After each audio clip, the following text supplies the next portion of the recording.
Well, I think that it's important that you keep the big picture and the long term in perspective when thinking about that question. Because on the one hand, the change in rhetoric and the change in posture is in and of itself damaging and frankly embarrassing for those who operate internationally and have to deal with the realities of climate change in their businesses or in their operations.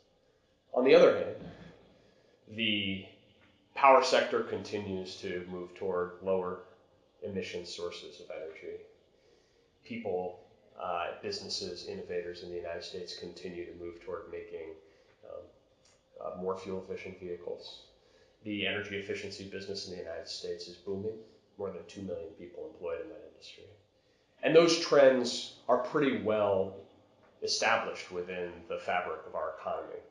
The market is driving them forward.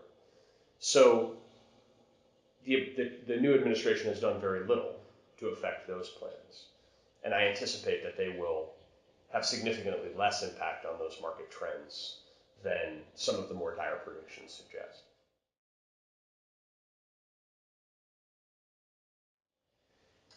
Look, as a citizen and as a father, it's clearly very frustrating. But the effort that we undertook in the Obama administration was never about a single person or a team or a president. It was about trying to reorient this country to address one of the most significant threats of our time and also harness one of the biggest opportunities of our time. So at the end of the day, the real issue is the lost opportunities for the country. Now, I will say that having had the privilege of working with dedicated career public servants in agencies across the government for several years, I take quite a bit of personal offense and find quite frustrating the cavalier attitude toward the contributions that they have to make and the extraordinary work and body of work and body of knowledge that exists within the federal government. But at the end of the day, the real opportunity here is for the American economy, and the real stakes and the real costs are for the people of the country.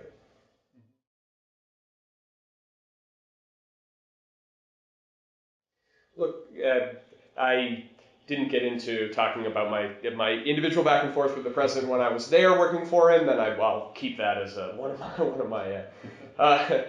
of my rules going forward. But look, I think that anyone who cares about this issue, anyone who cares about the country and the trajectory of the country, can't look at what's happening and be anything other than alarmed by the posture, alarmed by the rhetoric. But I also think it is very important for those people who care about the United States continuing to make progress on climate change that they keep the big picture in perspective and be able to weed out the things that matter, the impacts that will actually make a difference versus the rhetoric, the signal versus the noise.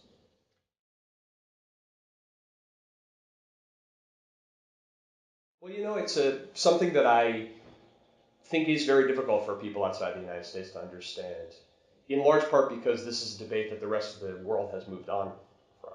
One of the things that was most striking to me about being in the middle of international negotiations on climate was that we had very difficult negotiations over a variety of different issues, relative contributions of countries, financing, and who's going to pay.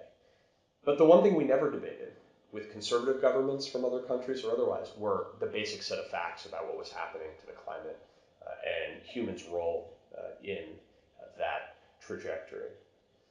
Within the United States, there is one segment within one political party that has a vested financial interest in continuing to push that debate into the mainstream.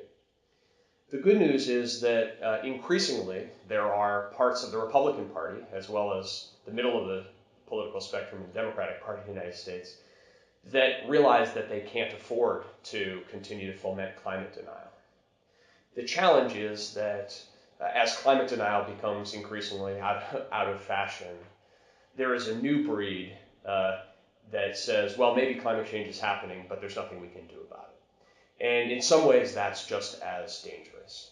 And so this is a political project that is an undone project in the United States and does put us in a different place than other countries around the world. But I think my message to those people outside the United States is it's important also for them to keep the bigger picture in perspective, for them to realize that states representing half of the population and more than 60% of the electorate in the last election are led by governors who are doing everything they can on a daily basis to try to move the ball forward to address climate change. And that the business community in the United States has, for the most part, moved aggressively into the posture that it's in the United States' interest to try to compete and win for the new clean energy jobs of the future. So it's important outside the United States as well as inside the United States that people keep their eye on that bigger picture.